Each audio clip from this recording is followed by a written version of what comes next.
हरिः ओम तत्सत्। श्रीमते रामचंद्राय नमः। श्रीमते रामानंदाचार्याय नमः। श्रीमते मलूकदासाय नमः। सीतानाथ समारंभाम् श्रीरामानंदार्य मध्यमाम् अस्मदाचार्य पर्यन्ताम् वन्दे गुरुपरम्पराम्। वैष्णव धर्म त्रातारम् यतीन्द्रं सद्गुणाकरम् प्रणमामि सदा भक्त्या रामानन्दं जगद्गुरुम्। श्रीराम जय जय राम। श्रीराम जय जय राम। श्रीराम जय जय राम। श्रीराम जय जय राम। श्रीराम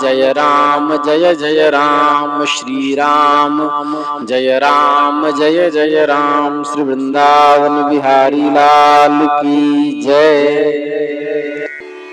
अनंत कोटि ब्रह्मांड नायक सर्वैश्वर्य परात्पर प्रब्रह्म निखिल हेय प्रत्यनीक दिव्यानंत कल्याण गुणगण निलय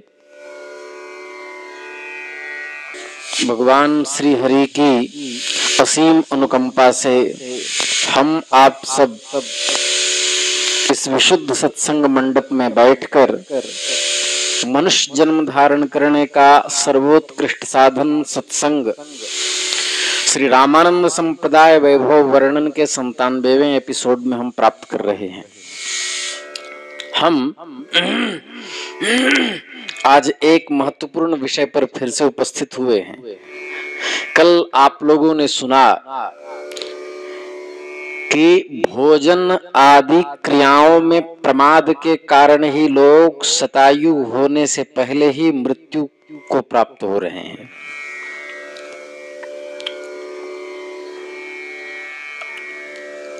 अभी कल की ही घटना है। हमारे अत्यंत प्रिय शिष्य जो गोरखपुर क्षेत्र के थे, उनके पिताजी एकाएक ब्रेन का नस फट गया और मृत्यु हो गई। अर्थात हम लोगों की जो रहन सहन है स्मृति अनुसार नहीं होने के कारण हम अकाल ही काल के गाल में जा रहे हैं। तो कल हम इस प्रकरण पर चर्चा कर चुके हैं। आज एक महत्वपूर्ण विषय पर हम चर्चा कर रहे हैं। आधुनिक समय में लोग अंधाधुन स्मृति विरुद्ध आचरण से आप्लवित हो रहे हैं। आज का विषय है यति, ब्रह्मचारी, बालक, वृद्ध, विधवा, रजस्वला, गर्भिणी आदि स्त्रियों का, इन लोगों का अंत्येष्टि संस्कार की सही विधि क्या है और प्राचीन काल से क्या परंपरा रही। क्योंकि कुछ लोग सांप्रदायिक कट्टरवाद में इतने अंधे हो जा रहे हैं कि महापुरुषों की रहनी पर भी स्मृति विरुद्ध एलिगेशंस लगा करके और अपने व्यू बढ़ाने में लगे हुए हैं। तो उनके उत्तर में मैं ये सत्संग प्रस्तावित कर रहा हूं। आधुनिक काल में अंत्येष्टि क्रिया की विधि सामान्यतः आश्वलायन गृह्य सूत्र आदि के नियमानुसार या गरुड़ पुराण में वर्णित व्यवस्था पर ही आधारित रहती है। प्राचीन काल में बहुत से ग्रंथों को लिया जाता था। तो समयाभाव से संपूर्ण वर्णन उपस्थित करना एक दिन के वश की बात नहीं, लेकिन सांकेतिक रूप से सभी अंशों को छूने का हम यत्न करेंगे। शास्त्रों में, ऋषियों के मत में थोड़ा ऊपर नीचे होने के कारण एक स्थान की विधि दूसरे स्थान में ज्यों की त्यों नहीं पाई जाती। इसमें मूल कारण है सबकी विभिन्न शाखाएं। सामवेदी सामवेद की शाखा से अंत्येष्टि आदि में करते हैं अपनी क्रिया को, यजुर्वेदी अपनी शाखा के अनुसार, इसलिए भिन्नता आती है। तो सबसे पहले अंत्येष्टि में मृत्यु को प्राप्त हुए व्यक्ति के शव को ले जाने के विशेष नियम हैं। मतलब शव को ले जाने के विषय में कई प्रकार के नियमों की व्यवस्था है। हम लोग पहले जानते हैं कि शव गाड़ी में ले जाया जाता था या संबंधियों या नौकरों दासों द्वारा विशिष्ट प्रकार से बने पलंग कुर्सी या अर्थी द्वारा ले जाया जाता था, जिसे संस्कृत भाषा में शिबिका कहते हैं। इस विषय में कुछ सूत्रों, स्मृतियों, टीकाओं एवं अन्य ग्रंथों में बहुत से नियम प्रतिपादित होते हैं। जैसे श्रीमद् वाल्मीकि रामायण के अयोध्या कांड के 76वें सर्ग का 13वां श्लोक यदि देखें, पहले 12वां श्लोक देखें। तथेति भरतो वाक्यम वसिष्ठस्याभिपूज्यत ऋत्विक पुरोहिताचार्यं चार्यांस्त्वरयामास सर्वशः। भरत ने वशिष्ठ जी की आज्ञा शिरोधार्य की। ऋत्विक, पुरोहित, आचार्य सबको इस कार्य के लिए जल्दी करने को कहा। कौन सा कार्य? तो बोले और दैहिक क्रिया आदि, अंत्येष्टि आदि के लिए। तो बोले ये त्वग्नयो नरेन्द्रस्य अग्न्यगारात् बहिष्कृताः ऋत्विग्भिर्याजकैश्चैव ते हूयन्ते यथा विधि। राजा की अग्निशाला से जो अग्नियां बाहर निकाली गई थी, उनमें ऋत्विजों और याजकों द्वारा विधि पूर्वक हवन किया गया। ततः पश्चात महाराज दशरथ के प्राणहीन शरीर को पालकी में बिठाकर परिचारक गण उन्हें श्मशान भूमि में ले चले। उस समय आंसुओं से उनका गला रूंध गया, आदि आदि बातें लिखी है। तो यहाँ पर जो लिखा है श्मशान भूमि में ले गए, तो कैसे? तो लिखा शिबिकायाम अथारोप्य, अर्थात पालकी में, शिबिका में, जिसे अर्थी भी कहते हैं, उसमें ले जाया गया। तो दशरथ जी की मृत्यु पर उनके पुरोहितों द्वारा शव के आगे वैदिक अग्नियों को ले जाने का विधान था। शव शिबिका में रखा हुआ था, नौकर ढो रहे थे, और आगे आता है कि हिरण्यं च सुवर्णं च वासांसि विधानि च प्रकिरंतो जना मार्गे नृपते रग्रतो ययुः। अर्थात मार्ग में राजकीय पुरुष राजा के शव के आगे आगे सोने, चांदी तथा भांति भांति के वस्त्र लुटाते चलते थे।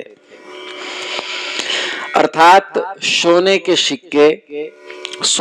सिक्के वस्त्र अर्थी के आगे दरिद्रों के लिए फेंके जा रहे थे। सामान्य नियम यह था कि 3 उच्च वर्णों में शव को मृत व्यक्ति के वर्ण वाले ही ढोते थे। शूद्र उच्च वर्ण का शव तब तक नहीं ढो सकते थे जब तक उस वर्ण के लोग नहीं पाए जाते थे। उच्च वर्ण के लोग शूद्र के शव को नहीं ढोते थे। और इस नियम का पालन न करने पर तत्संबंधी अशौच मृत व्यक्ति की जाति में निर्नीत सा होता देखा जाता है। जैसे विष्णु धर्म सूत्र का 9:1 और 1 से लेके 4, गौतम धर्म सूत्र का 14:29 और मनुस्मृति के 5वें अध्याय का 104वां श्लोक देखें तो वहां स्पष्ट न विप्रम स्वेषु तिष्ठत्सु मृतम शूद्रेण नाययेत अस्वर्ग्या याहुति सा स्यात् क्षुद्र संस्पर्श दूषिता। मरने वाले के बांधव लोग उपस्थित रहने पर मरे हुए ब्राह्मण के शव को शूद्र द्वारा श्मशान को न ले जाए, क्योंकि शूद्र के स्पर्श से दूषित उस शव की अग्नि में की गई आहुति स्वर्ग प्राप्ति के लिए योग्य नहीं होती, ऐसा कहा है। तो और याज्ञवल्क्य स्मृति के 3 अध्याय के 26वें श्लोक से भी ये प्रमाणित होता है, और पाराशर स्मृति के 3 अध्याय को जब देखते हैं तो 3 अध्याय का 43वां श्लोक देखें और 44वां श्लोक। असगोत्रम बंधुम च प्रेतिभूतम द्विजोत्तमम बहित्वा दाहयित्वा च प्राणायामेन शुद्धति अनुगम्येच्छया प्रेतम ज्ञातिमज्ञातिमेव वा स्नात्वा सचैलं स्पृष्ट्वाग्निं घृतं प्राश्च विशुद्धति। जो मरे हुए ब्राह्मण को अपने सगोत्र और बंधु न होने पर भी उसे ले जाकर दाह करता है, वो प्राणायाम करने से शुद्ध होता है। अपनी इच्छा से यदि किसी जाति अथवा पर जाति के मुर्दे के पीछे जाए तो वस्त्र समेत स्नान करके अग्नि का स्पर्श करे और उस दिन घी खाकर रहे, तब शुद्ध होता है। जो ब्राह्मण अज्ञान से किसी मरे हुए क्षत्रिय के पीछे जाता है तो वह एक दिन रात अशुद्ध रहता है और दूसरे दिन पंचगव्य पान करने से शुद्ध होता है। मरे हुए वैश्य के पीछे यदि अज्ञान से ब्राह्मण जावे पाराशर स्मृति के अनुसार तो 2 दिन असौच करके 6 प्राणायाम करके तब शुद्ध होता है। और प्रेतिभूतम तु यशूद्रम ब्राह्मणो ज्ञान दुर्लभः अनुगच्छेन नियमानम त्रिरात्रम अशुचिर भवेत्। जो अज्ञानी ब्राह्मण मरे हुए शूद्र के पीछे पीछे जाता है वह 3 दिन तक अशुचि में रहता है। 3 दिन बीतने पर किसी समुद्रगामिनी नदी में जाकर 100 प्राणायाम करे और घी भोजन करे तो शुद्ध होता है। ये नियम है। ब्रह्मचारी को किसी व्यक्ति या अपनी जाति के किसी व्यक्ति के शव को ढोने की आज्ञा नहीं थी, किंतु वह अपने माता पिता गुरु आचार्य एवं उपाध्याय के शव को ढो सकता था जिनसे उसने अध्ययन किया है। ऐसा करने से उसे पाप नहीं लगता था। लिखा है आचार्यम स्वम उपाध्यायम पितरम मातरम गुरुम निर्हृत्य व्रती प्रेतान् न व्रतेन वियुज्यते। तो इस प्रकार कहा। मनुस्मृति के 5वें अध्याय का 91वां श्लोक, वशिष्ठ स्मृति के 23वें अध्याय के 7वां श्लोक, याज्ञवल्क्य स्मृति के 3 अध्याय का 15वां श्लोक, लघु हार्द स्मृति के 92वें अध्याय का 93वां श्लोक और ब्रह्म पुराण और पाराशर माधवीय के 1-2। तो इस प्रमाण से याज्ञवल्क्य का 1:34 इस प्रमाण से कहा कि आचार्यम स्वम उपाध्यायम, अपने आचार्य के शव को, उपाध्यायम अपने उपाध्याय जिनसे अध्ययन किया है उनके शव को, पिता के शव को, माता के शव को और गुरु के शव को भी ढोने पर ब्रह्मचर्य व्रत में रहता हुआ मनुष्य अपने व्रत से भ्रष्ट नहीं होता। ये बात आई है। गुरु आचार्य और उपाध्याय की परिभाषा महर्षि याज्ञवल्क्य ने 1:34 में दी है।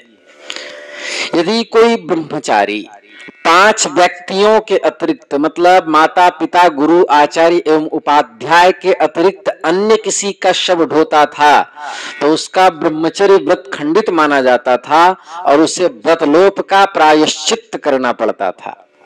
ये बात मनुस्मृति के 5वें अध्याय के 103वें श्लोक में स्पष्ट निगदित है।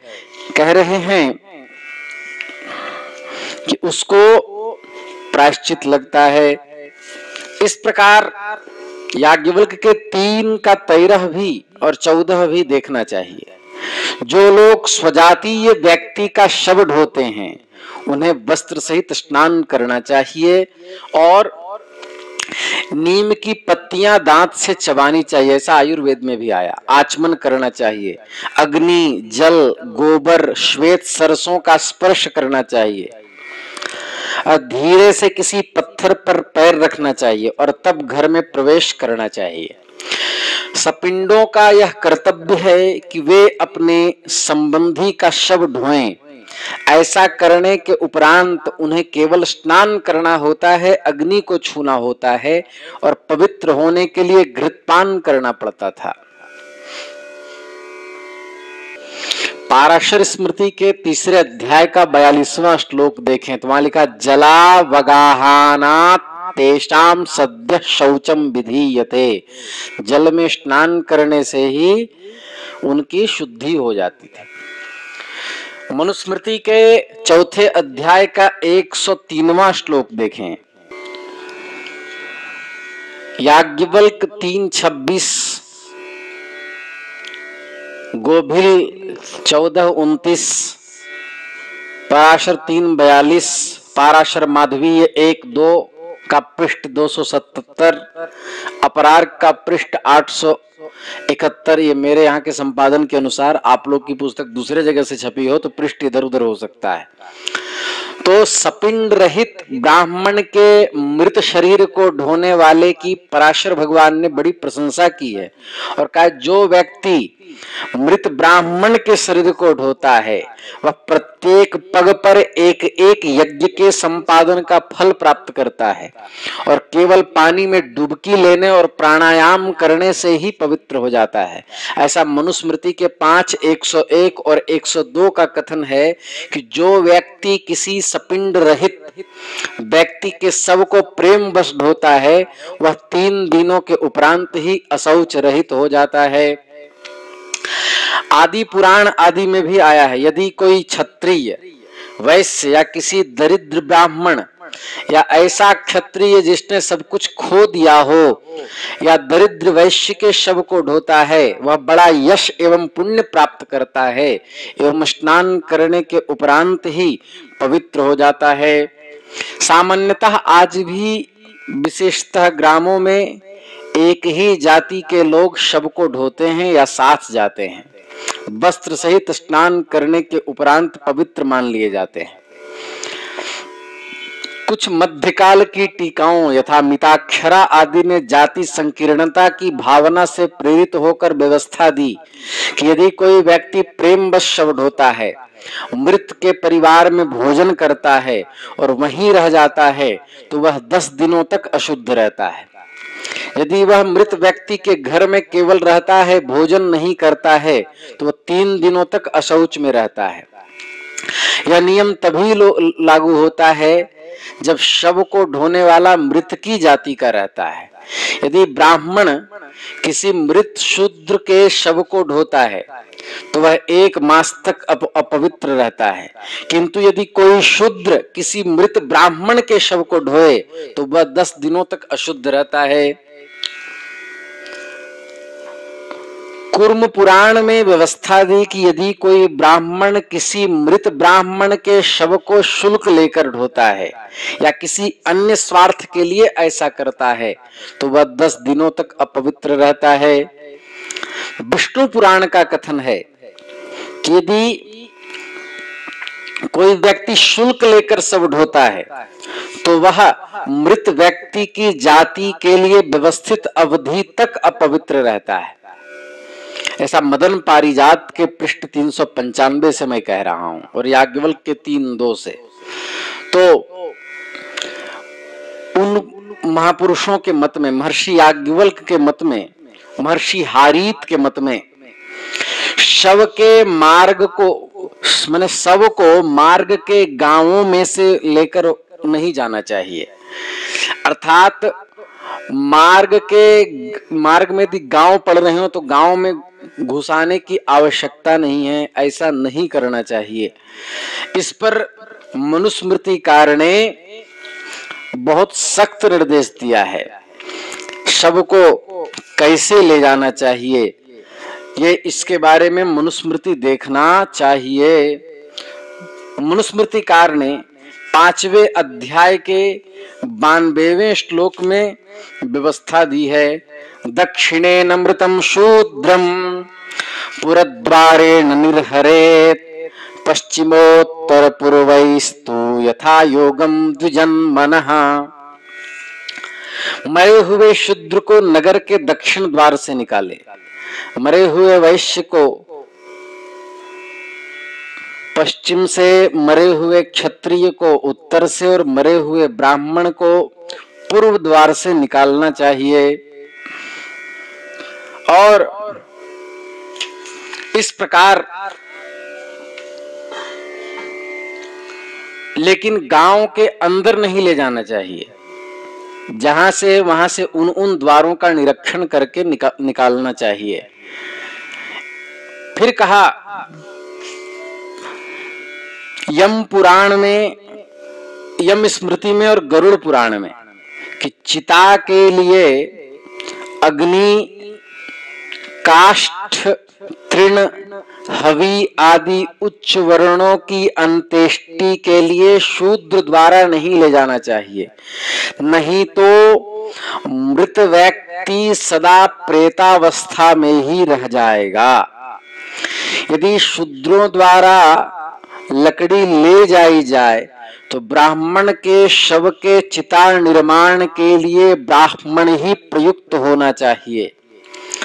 स्मृतियों एवं पुराणों ने व्यवस्था दी है कि शव को नहलाकर जलाना चाहिए, शव को नग्न रूप में नहीं जलाना चाहिए, उसे वस्त्र से ढका रहना चाहिए, उस पर पुष्प रखने चाहिए, चंदन का लेप करना चाहिए, अग्नि के शव के मुख की ओर ले जाना चाहिए, किसी व्यक्ति के कच्ची मिट्टी के पात्र में पकाया हुआ भोजन ले जाना चाहिए, किसी व्यक्ति को ले जाना चाहिए, किसी अन्य व्यक्ति को उस भोजन का कुछ अंश मार्ग में रख देना चाहिए, और चांडाल आदि जो श्मशान में रहते हैं उनके लिए वस्त्रदान करना चाहिए, महापात्र आदि को भी।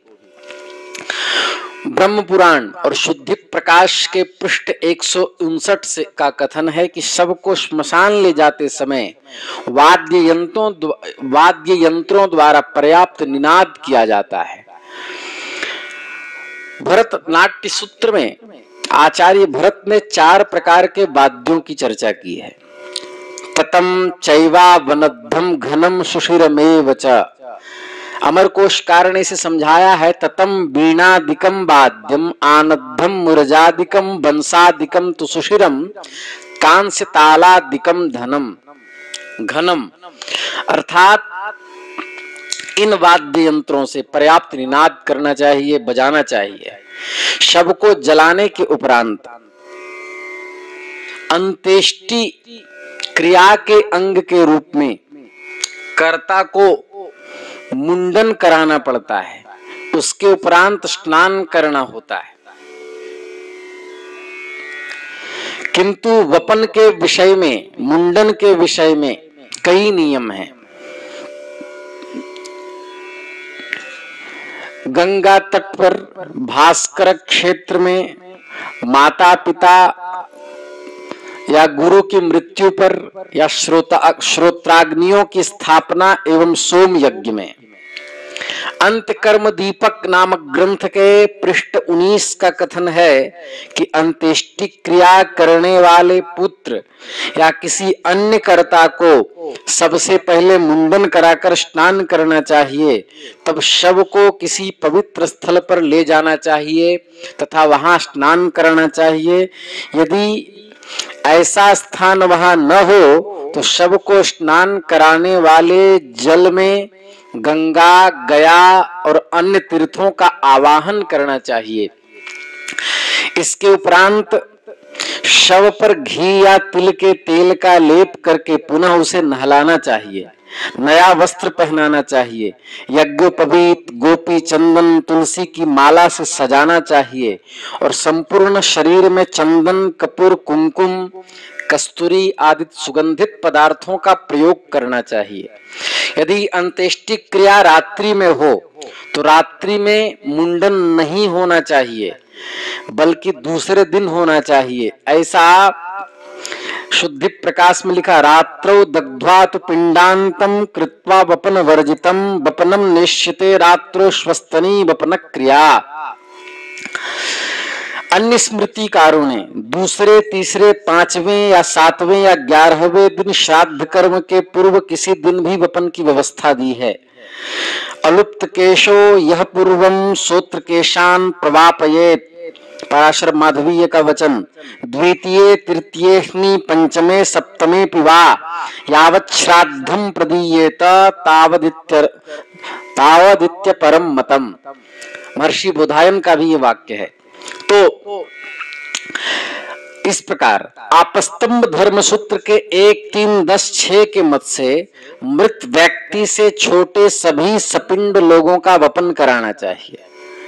मदन पारिजात का कथन है कि अंत्येष्टिकर्ता को वपन कर्म प्रथम दिन या आसौत की समाप्ति पर कराना चाहिए, किंतु शुद्धि प्रकाश ने याज्ञवल्क महर्षि का मत का समर्थन करते हुए कहा है कि वपन कर्म का दिन स्थान विशेष की परंपरा पर निर्भर है। वाराणसी काशी संप्रदाय की परंपरा में वाराणसी के विद्वानों के मत में अंत्येष्टि कर्म के समय ही वपन किया जाता है, अर्थात सब ढोने से पहले ही मुंडन कराया जाता है अग्नि देने वाले को। किंतु मिथिला संप्रदाय के मत में, बिहार वाली परंपरा में अंत्येष्टि के समय वपन नहीं होता। तो यह स्वस्व परंपरा के अनुसार निर्भर है। गरुड़ पुराण के 2:4-67 के अनुसार उनके मत से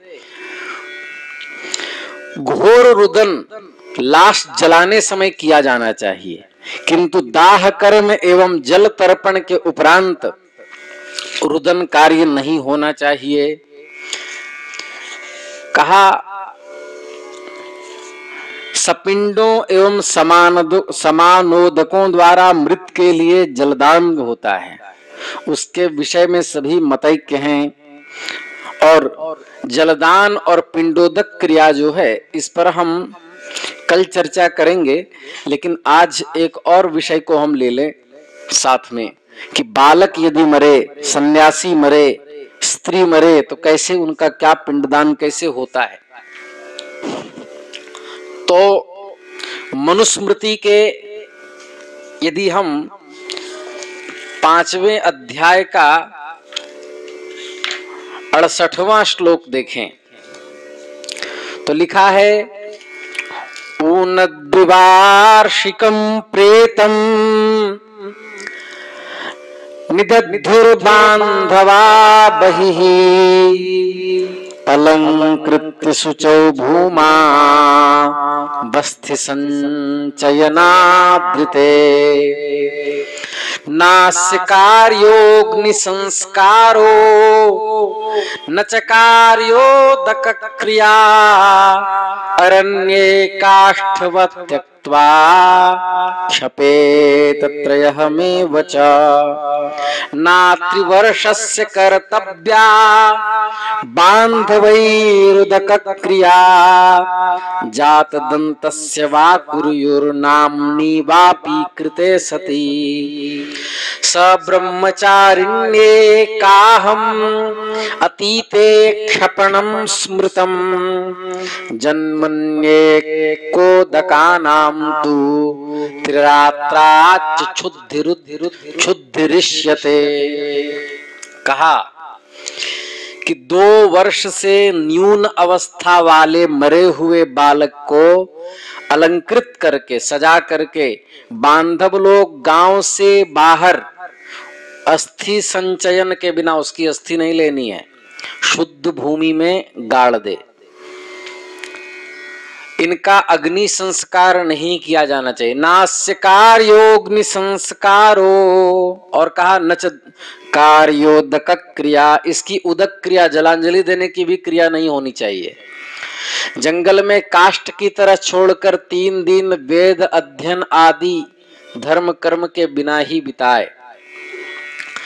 3 वर्षों की आयु को पूर्ण नहीं करने वाले मरे हुए बालक का और दैहिक क्रिया नहीं की जाती है, और दांत उत्पन्न होने पर मरने वाले की उदक क्रिया करे।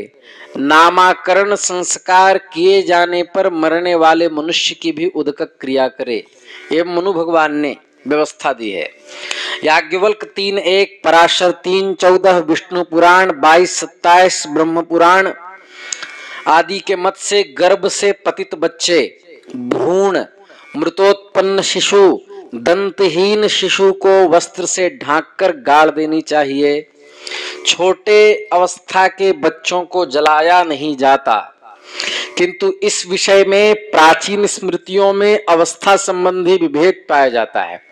पारस्कर गृह्य सूत्र के 3:10, याज्ञवल्क 3:1 और मनु भगवान के 5:68, इनको देखें तो यम स्मृति में भी यम आदि ने व्यवस्था दी है कि वर्ष के भीतर के बच्चों को ग्राम के बाहर स्मशान से दूर किसी स्वच्छ स्थान पर गाड़ देना चाहिए। ऐसे बच्चों के शवों पर घृत का लेप करना चाहिए, उस पर चंदन लेप पुष्प आदि रखने चाहिए। न तो उन्हें जलाना चाहिए, न उनका तर्पण करना चाहिए, न अस्थि संचयन करना चाहिए। यम ने यम सूक्त में ऋग्वेद में कहा कि स्तुति पाठ करने की व्यवस्था दी है। मनुस्मृतिकार ने कहा दांत वाले बच्चे या नामाकरण संस्कृत बच्चों के लिए जल तर्पण किया जा सकता है। ऐसो बच्चों का शवदाह भी हो सकता है, नहीं करें तो भी कोई दिक्कत नहीं, लेकिन शवदाह भी हो सकता है। 2 वर्ष से कम अवस्था के बच्चों के अंत्येष्टि के विषय में विकल्प है। नामाकरण एवं दांत निकलने के उपरांत बच्चों को जलाया भी जा सकता है, गाड़ा भी जा सकता है, किंतु ऐसा करने में सभी सपिंडों का, उनके जो भी परिकर हैं, उनका सबके साथ जाना आवश्यक नहीं है। यदि बच्चा 2 वर्ष का हो या अधिक अवस्था का हो, किंतु अभी उपनयन संस्कार नहीं हुआ हो, तो उसका दाह कर्म लौकिक अग्नि से अवश्य होनी चाहिए और मौन रूप से जल देना चाहिए। और मंत्र का प्रयोग नहीं होगा, लौकिक पौराणिक श्लोकों का प्रयोग होगा। लौगाक्षी के मत में चूड़ाकरण संस्कृत बच्चों की अंत्येष्टि भी इसी प्रकार हो सकती है। बैखानस स्मार्त सूत्र ने कहा कि उसके 5वें अध्याय का 11वें श्लोक के अनुसार, 11वें सूत्र के अनुसार 5 वर्ष के लड़के या 7 वर्ष की लड़की का दाह कर्म नहीं होता। तो इस प्रकार आपको जिन स्मृति में श्रद्धा हो उसको प्रमाण बना करके कृत्य करना चाहिए। और जब ऊपर चित्रगुप्त आदि की सभा में जब हाजिरी लगेगी तो आपसे जब पूछा जाएगा आपने शवदाह कैसे किया, तो आप उस ग्रंथ की दुहाई दे सकते हैं। तो उपनयन के उपरांत आहिताग्नि की भांति दाह कर्म होता है, किंतु यज्ञ पात्रों का दाह एवं मंत्रोच्चारण नहीं होता। चूड़ाकरण के पूर्व मृत बच्चों का शवदाह नहीं होता, ऐसा किसी आचार्य का मत है। और कुमारी कन्याओं का एवं उपनयन रहित लड़कों का भी पितृमेध नहीं होता। तो बिना दांत के बच्चों को ओम के साथ और दांत वाले बच्चों को ओम भुः, ओम भुवः, ओम स्वः ऐसे व्याहृतियों के साथ गाड़ा जाता है।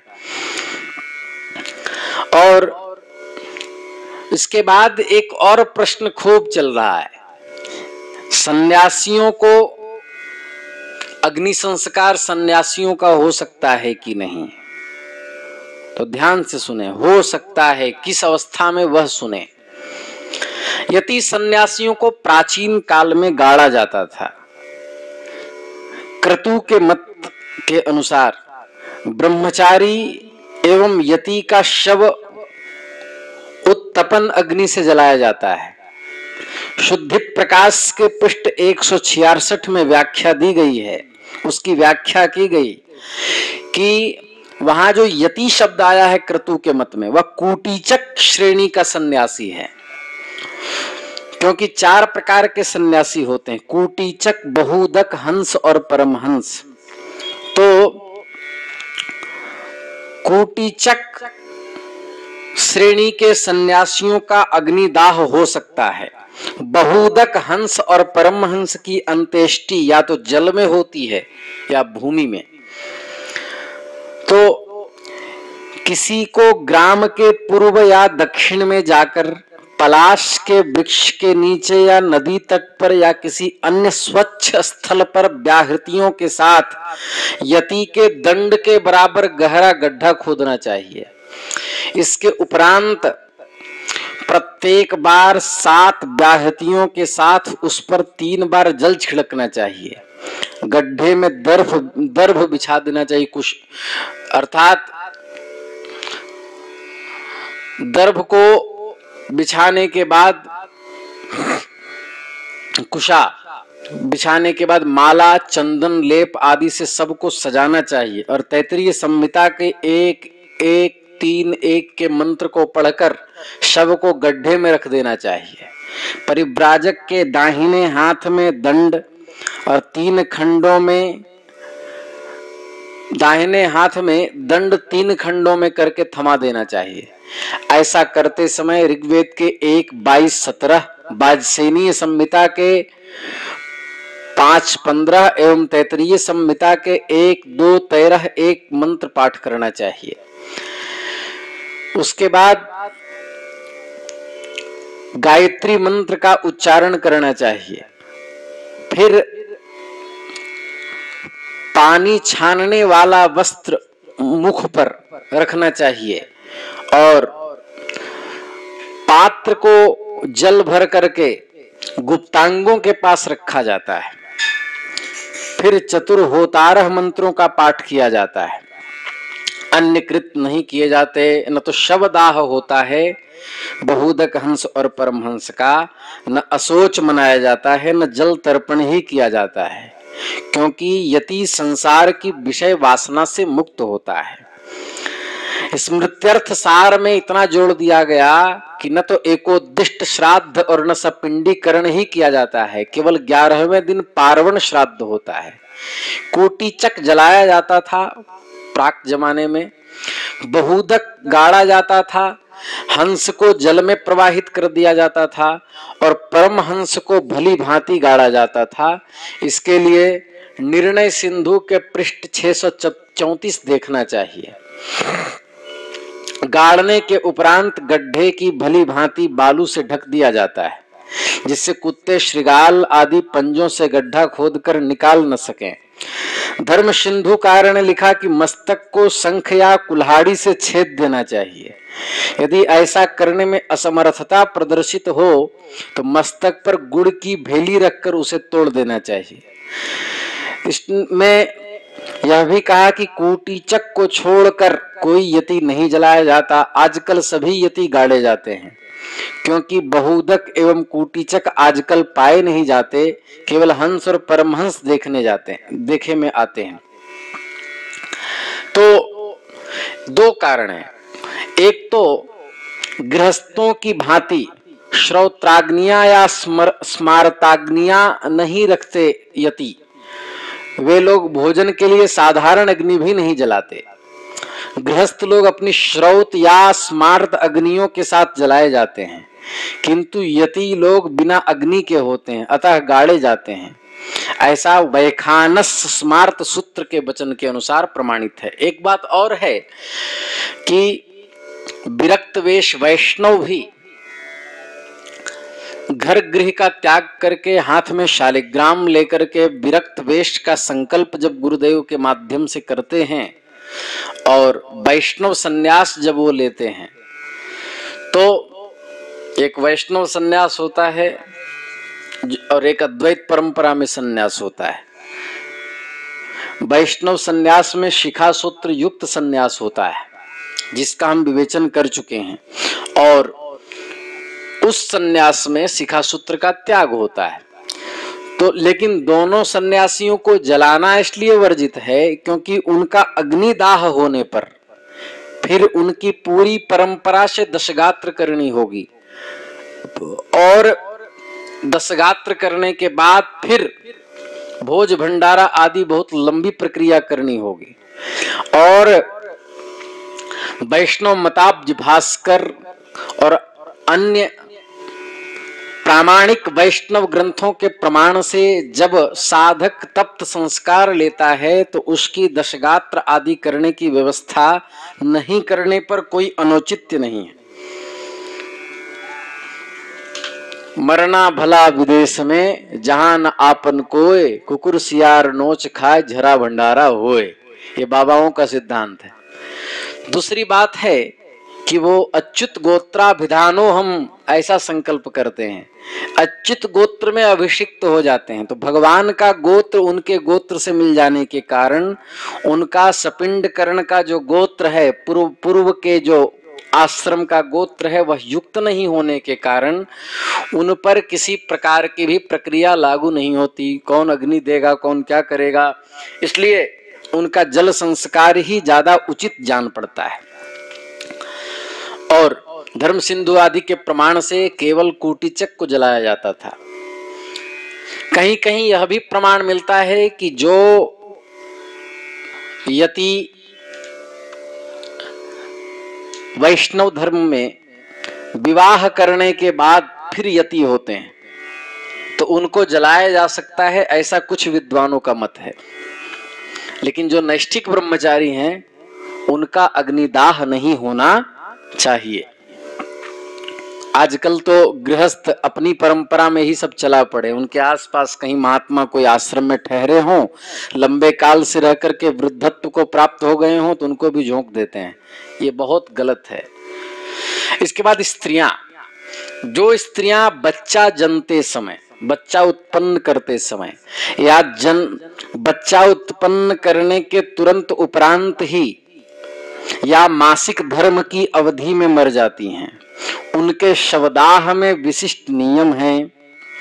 मीताक्षरा द्वारा उद्धृत एक स्मृति और स्मृति चंद्रिका के सूतिका के विषय में लिखा है कि एक पात्र में जल एवं पंचगव्य लेकर आपोहिष्ठा मयो भुवः तान ऊर्जे दधातन महेरणाय चक्षसे यो वह शिवतमो रसः। तो आदि इन मंत्रों से उस सूतिका को स्नान कराकर जलाना चाहिए। जो बच्चा जन्मते समय मृत्यु को प्राप्त हुई हो स्त्री, या तुरंत उपरांत ही प्राप्त हुई हो, या मासिक धर्म की अवधि में प्राप्त हुई हो।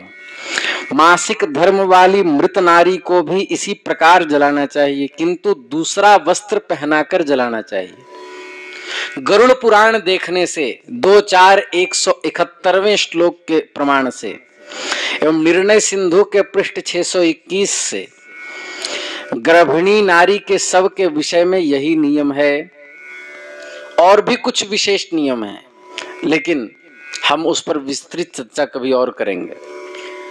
इसके बाद विभिन्न काल एवं विभिन्न देशों में अंत्येष्टि क्रिया विभिन्न ढंग से की जाती रही है। अंत्येष्टि क्रिया के विभिन्न प्रकार हैं। शवदाह, भूमि में गाड़ना, जल में बहा देना, शव को खुला छोड़ देना जिससे गिद्ध, कौवे, पशु आदि खा डाले, ये होता है पारसियों में। पारसियों में ये परंपरा थी। पारसियों के शास्त्र के अनुसार, पारसियों के यहाँ जो पुस्तक चलते हैं उनके अनुसार शव को गाड़ देना महान अपराध माना जाता है उनके मजहब में। यदि शव कब्र से बाहर नहीं निकाला गया तो मज्द के कानून के प्राध्यापक के विषय में कोई प्रायश्चित नहीं है। उसके लिए भी कोई प्रायश्चित नहीं है जिसने मज्द के कानून को पढ़ा है। पारस में मज्द का कानून चलता है। और जब वे 6 मास या 1 वर्ष के भीतर शव को कब्र से बाहर नहीं निकालते तो उन्हें क्रम से 500 या 1000 कोड़े खाने पड़ते हैं। इसके लिए प्रमाण है बैंडिडॉड फरगॉर्ड का पार्ट 3, जिसके second book of the east जिल्द 4 पृष्ठ 31 और 32 देखना चाहिए। ये पारसियों का ग्रंथ है। पर्वतों के शिखरों पे सब रख दिए जाते थे, उन्हें पक्षीगण या कुत्ते खा डालते थे। सबको खुला छोड़ देना मजदूरी के लिए एक अत्यंत विचित्र बात है। जहां तक ऐतिहासिक और साहित्यिक प्रमाण मिलता है, भारत में सामान्य नियम था शव को जला देना, किंतु अपवाद थे शिशुओं और सन्यासियों आदि के विषय में उन्हें गाड़ना और जल प्रवाहित करना। लेकिन चील कौओं को खिलाने का विधान सनातन शास्त्र में नहीं है।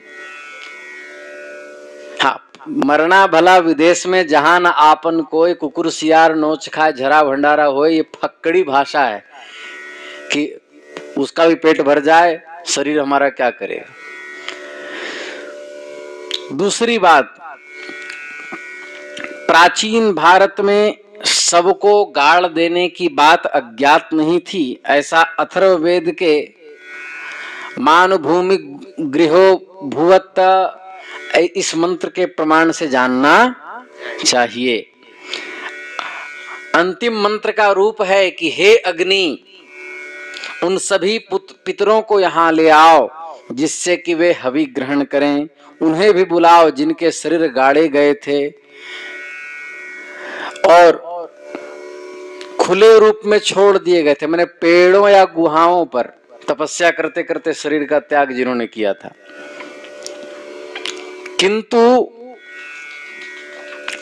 छांदोग्योपनिषद आदि प्रमाण से कहीं भी चील कौओं को, कुत्तों को लाश बांटने का विधान नहीं है। इस प्रकार हमने एक विशिष्ट बात कही। दूसरी बात, कुछ लोग राम पटल के उदाहरण को उठा करके कह रहे थे, गुरुदेव भगवान पर आक्षेप किया कि राम पटल के सिद्धांत के अनुसार वैष्णव विरक्त वेशधारी महात्मा को अशौच नहीं लगता और त्रिदंड पर जो विस्तृत प्रवचन करने वाले हैं वो राम पटल को नहीं मानते। तो जो इस प्रकार के वक्तव्य दे रहे हैं, मुझे लगता है उनकी अज्ञानता और मूर्खता की पराकाष्ठा है। क्योंकि राम पटल में जो ये बात निगदित की गई है वह बात एक पक्ष, विशेष पक्ष में है। विरक्त को वास्तविक रूप से तप्त संस्कार आदि हो जाने के बाद उस पर आशौच नहीं लगता, लेकिन विरक्त यदि स्मृति शास्त्रों का पालन करते हुए यदि वह केश वपन भी करवाता है तो कोई उसके लिए निषिद्ध वाक्य राम पटल या सिद्धांत पटल में नहीं है कि केश वपन करवा लिया तो पाप लगेगा। दूसरी बात है कि जब सामाजिक दबाव में आकर के कोई कृत्य किए जाते हैं, जैसे बार बार मना करने के बाद भी कई बार ग्रामीणों के हावी होने पर विरक्त वेशधारियों को भी अग्नि संस्कार देते हुए देखा गया। कूटीचक मान करके यदि अग्नि संस्कार उनका किया और उन्हें अग्नि दी गई तो मनुस्मृति आदि के समर्थन में दशगात्र करना होगा और जो भी अग्नि देगा उसे संपूर्ण आशौच विधि का पालन करना ही पड़ेगा। राम पटल के सिद्धांत वहां अपवाद के रूप में लागू होंगे, ये समझना चाहिए।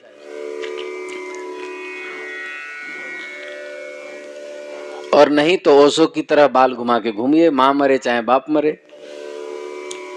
तो और दूसरी बात हम पीछे प्रमाणित कर चुके हैं, गुरुजन और माता पिता के शरीर छोड़ने के बाद केश वपन का विधान शास्त्रों में है। अर्थात रामपटल के सिद्धांत को मानकर यदि जटा आदि धारी है, वपन न करवाए तो कोई दिक्कत नहीं, लेकिन वपन करवा ले तो कोई पाप भी नहीं लगता। विधि निषेध से ऊपर की बातें हैं। लेकिन जो ट्रोल करने वाले लोग हैं, उनको दिन भर इंस्टा और फेसबुक पर केवल फाइल ही बनाना है और लोगों को गालियां बकनी है, भले एक अक्षर आए जाए नहीं।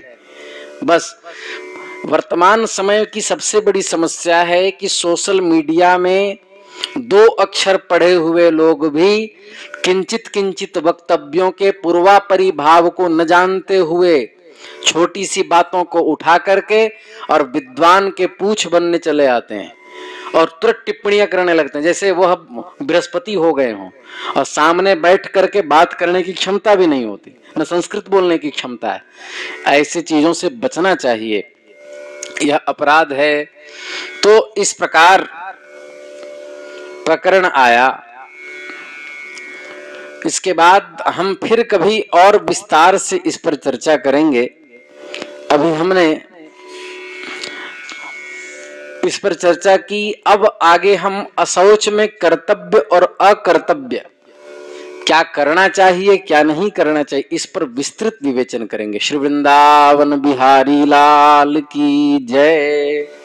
श्री राम जय राम, जय जय राम।